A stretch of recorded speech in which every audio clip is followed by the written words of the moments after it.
Is mis Elaine I Bhraonáin agus tá lonathe I Manhattan Nua-Eabhrac le 9 mbliana nús.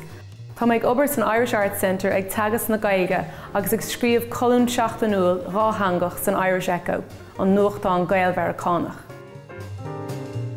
Drastal mis scolnathaí agus coláiste ísagán agus an sin bhain méid céim amach san Nua-Gaeilge I UCD agus máistreacht san Nua-Gaeilge.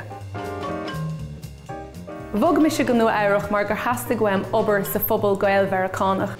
Tá meas agus sim chomór sin ag Múinteoirí éire agus an Gaeilgeas, agus níor higas é sin go dtí gur bhog méid an. Bhí is agam marall an Irish Arts Centre agus bhí múinteoir ag tasamhathú chun obair go dónach an sin. Dhéan siad an oireacht an visa P3 Culturally Unique Visa agus thosaigh mé an Gaeilge a hagas gan sin.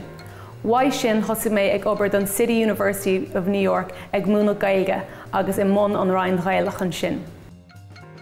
Is daoine gach cinál chaideán a mbeadh freastal mo chud rangana ó glan thosaithirí go daoine a hastimhó líofacht a bhaint amach sa teanga.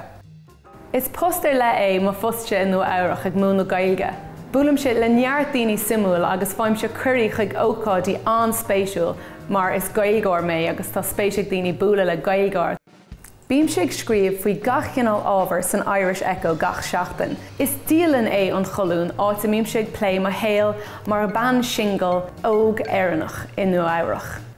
An chóirle a bhulthainse de éine bhfuil géirí bheith ina cónaí I Manhattan nó éonáit fud Mheiriceá.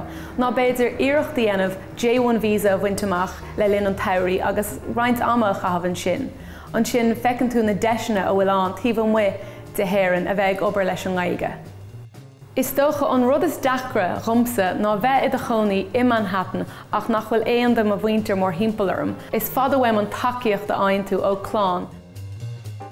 Cheap daoine greimh go thomláin crackáilte a bheith géirí boga go Nua-Eabhrac chun an Gaeilge a bhúna. Ach tá má bhringleid buinte amach gom.